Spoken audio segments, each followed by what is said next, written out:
Hey everybody, this is Mike with Free Roaming Photography, and sorry for all the noise. I'm on an icy road. This is the Moose Wilson Road, where I am doing another episode, a long overdue episode of birding and nerding, and there's a little bit of ice crunching underneath my feet. But good news is we're having a I don't think this is good news, actually. We're having a very mild winter right now. It's currently mid-December, and this is definitely not mid-December attire in Jackson Hole. It is freakishly warm, concerningly warm, and I should not be in just a hoodie and a hat in mid-December. Also, there should be a lot more snow. This is sort of what it should look like in mid-November, not December. So, the good news is climate change is definitely just a hoax, right? Okay, so, but I'm along the Moose Wilson Road, and downside, again, it's winter, so there are not going to be a lot of birds out right now. I would expect to find maybe mountain chickadees, brown creepers, common raven, not much else. If I'm lucky, if we're lucky, we're going to find a great gray owl or a great horned owl. They are definitely back here. I have seen them before, but not with any kind of regularity, of course. And yeah, a few other potential things could be like a Steller's jay or something. I usually catch pine grosbeaks here in November after the road closes, but probably a little late for them. They probably moved elsewhere, but you never know. That's why we're out here. So I'm going to see if I can find any birds that want to be photographed. So let's go see.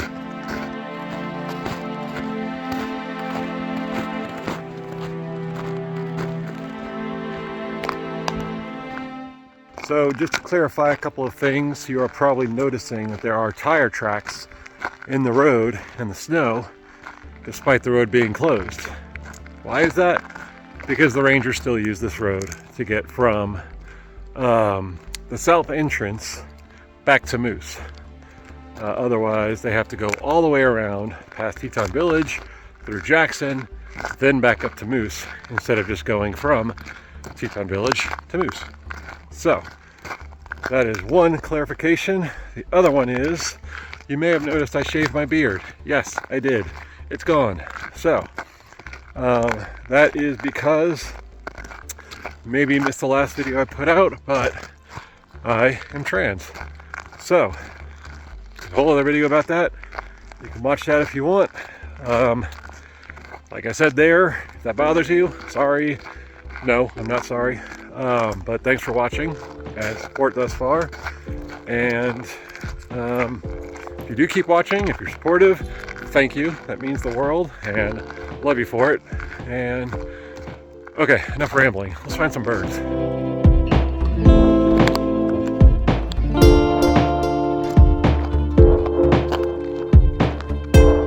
Well, did just hear a brown creeper flying overhead, but unfortunately it's very hard to photograph a bird that you can't see. It was flying up in the treetops and just basically went above and past. So, still on the lookout. Still on the lookout for bird number one to photograph.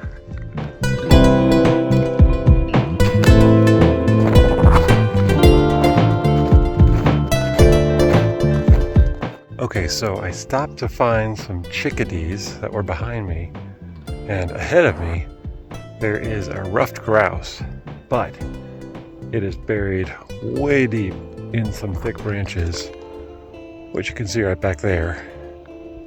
I'm gonna hold up for a bit and see if it wants to come out in the clearing so I can get a shot. We'll see. Fingers crossed.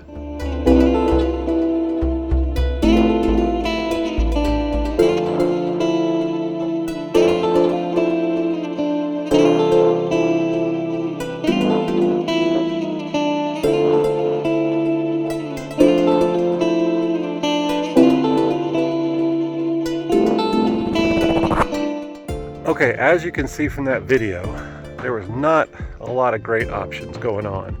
It was well aware of my presence, so it was sticking around behind the bushes. Obviously didn't feel the need to come out. So I got the video I could get. That was about it. I wanted to be shooting at 60 frames a second. I accidentally had it on for 30 frames per second from before. But for that video, at 30 frames per second, I kept my shutter speed at 1/60th of a second. Similarly, if I had been shooting at 1/60th of a second, I would want my shutter speed to be 1/25th of a second, because my camera just doesn't do 1/20th of a second. So that's the closest you can get.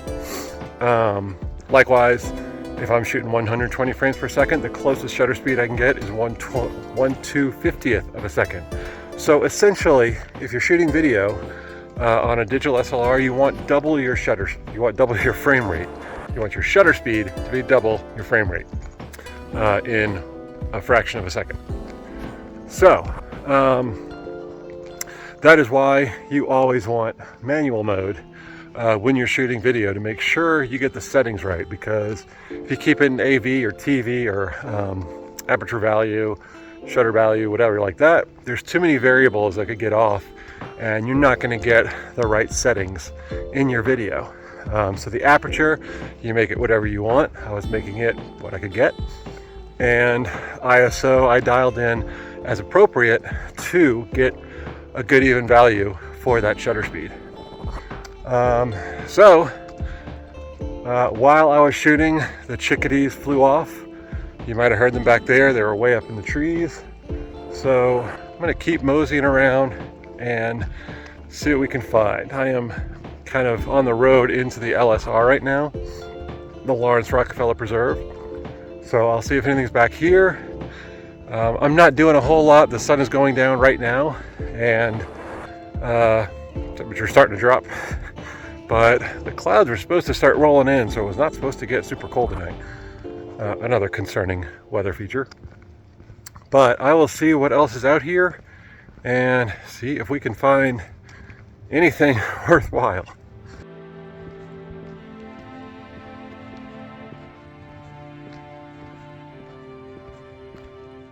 Okay, so just happened upon another ruffed grouse. Either it was the same one and flew over to where I was, or it was a separate one, likely a separate one. I'm walking out of the LSR area right now. I don't know if you can see it. Visitor Center is right back there for the LSR, and it was just right there on the road. And here's the interesting thing.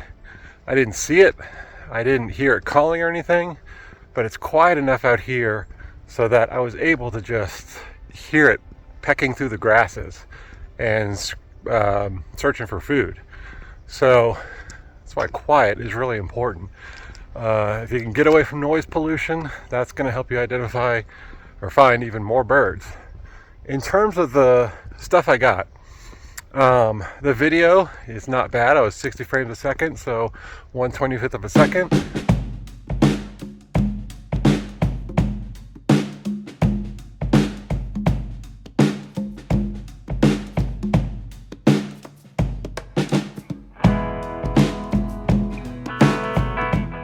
And you can see it came out nice. I had my autofocus on. With the previous video, the previous grouse, I had to leave it manual focus. So I don't even know if it was completely in focus or not, but because there were so many branches, I switched it over to manual focus, and just to try to get that, because any kind of autofocus was going to focus on all the branches in front, because focus always wants contrast. And it's going to look for the most contrasty thing it can, which is going to be all the branches that were in front. So for that grouse, I was in manual focus. This one had enough of a clearing. I was able to get some autofocus in, which helped out a lot. And it's nice video. It's nothing spectacular, but it's nice video of the grouse. And did try some still footage too, still shots too. And the still shots were, I'm going to switch my hand because this arm is tired. The still shots worked. There's some things going on with them I like. There's some things going on with them I don't like. For one, it's a nice picture of a grouse in its environment. I do like that, and it is a pretty grouse and doing its natural behavior. That's always good. What I don't like is that even though I did sit down on the road, because it is clear of snow in this area, even though I was able to sit down in the road, I was not able to get low enough to really separate it out from the background. And that's one of my big opportunistic ways of trying to shoot, is I always want to be as close to eye level as I can with the subject, whether it's a moose, bear, bird, whatever. If you've been out with me before on one of my workshops, you know that I preach that. In this case, I could have lied down on the road. I was about to probably take that chance before it started heading back. But what you can see in the photo is that it doesn't pop out from the background. And that is what getting eye level usually does, is it puts a lot more distance behind the subject rather than, like, you know, shooting down where the background is basically just right there on top of it or behind it. So, not my favorite still shots, but especially on a day like today, you take what you can get. And still a pretty bird. Glad I was able to get some video and stills of it. It was just kind of scouring around out in the open, so that was really nice. So I'm at the junction. I am probably gonna head up the road just a little bit, up the glacial moraine, and then start heading back out from there, because the temperature is dropping more than I expected.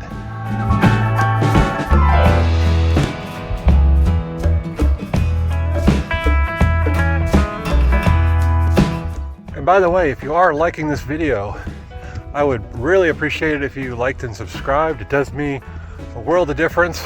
As of this recording, I'm still a very small channel, so any little bit helps, and it's greatly appreciated. So let's keep moving on.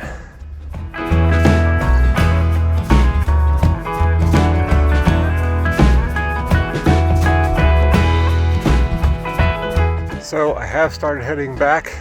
There were a couple of brown creepers back there and a plethora of mountain chickadees, but they were all a little too deep.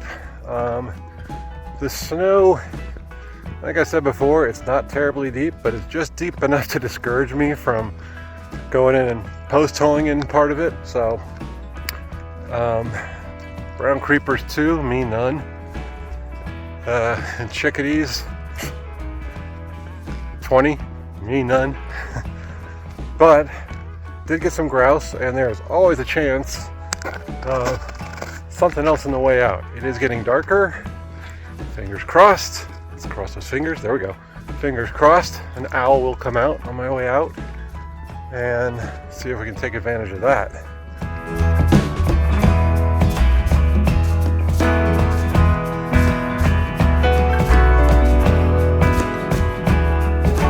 So in terms of an owl that I'm hoping to find, we've got the great gray owls, got great horned owls, northern pygmy owls, and northern saw-whet owls. To this day, I have not seen a northern saw-whet owl here, but they are here. I see the report occasionally, but they are pretty rare, and that may have something to do with their size as well, because they are about that big. The northern pygmy owls, I would not expect to find in this forest where I am right now, because they like to kind of hang out more by water and wetlands. But I see them a lot. Seen them a few times along this road. Also seen one at Cache Creek one winter. Obviously, they're owls. There's not really a whole lot of reliable reports, especially once an entire year has passed or more. So right now what I'm mainly looking for are, if I'm incredibly lucky, a saw-whet owl, or a great gray would be wonderful. I would even take a great horned owl, but here's the problem. They are all at different levels of the trees. Great grays like to hang out about 10 or 20 feet up, so you kind of want to look a little above eye level into the forest for them. Northern saw-whet owls like to hang out close to standing eye level, so maybe 5 to 10 feet on average. Obviously these are just averages, there's always going to be an exception, but then great horned owls like to hang out at the tops of trees. So if you're looking for owls in this area, probably a lot of areas, you really have to look through the whole tree, and that's why getting out and walking makes a big difference. However, if you're looking for one specific owl, maybe you've never seen a great gray owl and you're in the neighborhood, you're going to want to keep your eyes peeled at about 10 to 20 feet above the ground, unless they are hunting and they're on the ground. But they will be flying around roughly, or resting, roughly in that height within a forest, much like this. So, keep my fingers crossed, and let's see if something pops out on the way out.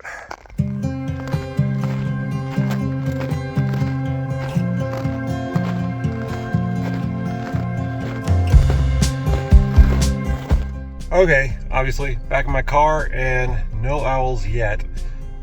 Probably a good thing because my hands were getting really cold and I didn't bring gloves because we were having this freakishly warm winter. And it's really confusing. Highs in the 50s and 40s and lows in the teens, so how do you dress? I don't know. But anyway, I am gonna head out and hope that there's an owl on the way. Stay tuned. If I don't, thank you for watching, and feel free to please like and subscribe, which helps me out a lot. And if you have any questions or comments, leave them down below. I always try to answer within 24 hours. And yeah, thanks for watching and happy trails.